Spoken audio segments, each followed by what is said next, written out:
Hey guys, in this session, I want to talk to you about the actual timing of your sales call.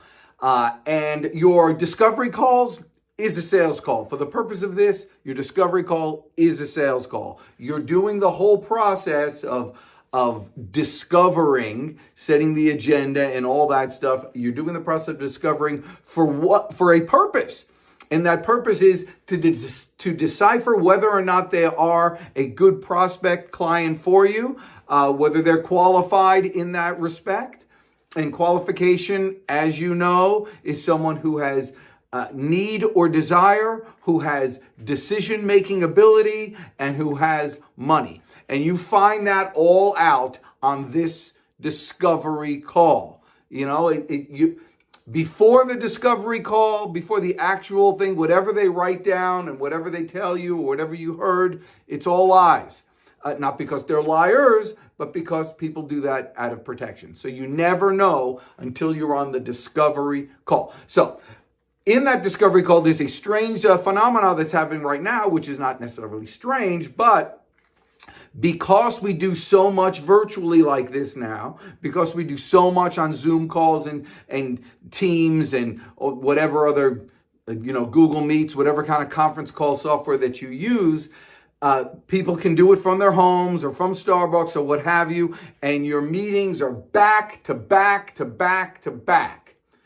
And 5 minutes before their next meeting, you've already lost them. So if you have a 30-minute meeting, it's only 25 minutes.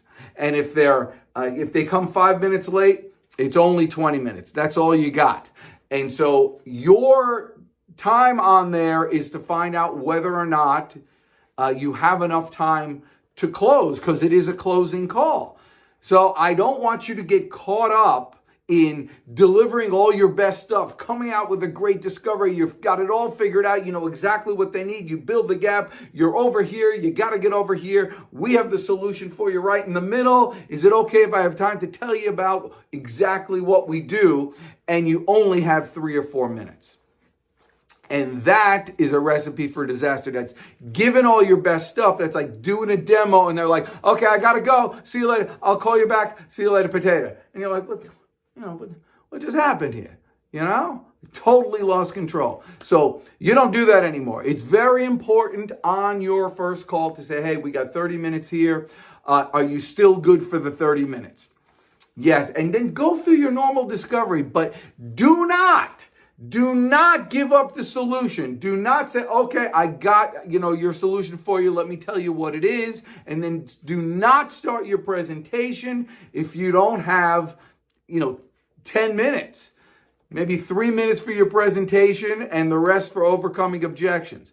3 minutes you got to have time. The worst thing is right at the end. Oh, okay, good. So it's $35,000. Okay, that's perfect. Send me something in the mail. I got to go on a call. And you're like, what happened? Don't let that happen. So you take charge. And so you take charge by setting the agenda, ask them if they still have this much time. Through your discovery, very quickly you can decipher whether or not they're a real prospect. And when they're a real prospect, then you got to work it. Then you got to dig in. Oh, tell me more about that. How long have you been thinking that? Really? Why is that so?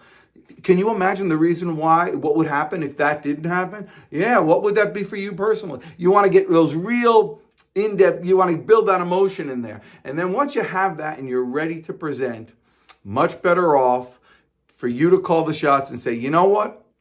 I think you'd be a perfect candidate for this. I think we have the exact right solution. Why don't we go ahead and set up another call where I can give you the whole rundown and schedule it right there and take control. You want to give yourself the best chance to close.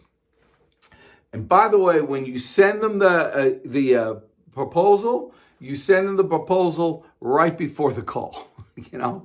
Don't sit there. Never use your proposal as your sales tool. Okay? First, tell them exactly what it is, then send it to them. Never send it ahead of time. You talk it on the phone, have them buy it on the phone with you, on the call with you, have them buy it in their head, shake their hands. I do that. I do virtual handshakes. Okay, so you're good for it. Let's do a virtual just like that. Do your virtual, hence like sell it first, then send the proposal. Never let your proposal do the work. Make sense? And if you do that, you'll have a much better chance. You need to control that entire environment. You're the professional. Be the professional. Take control. And they will appreciate it. Just like you appreciate working with a professional salesperson. Do that, and I can't wait to see you next time. Rock on today. Go get them.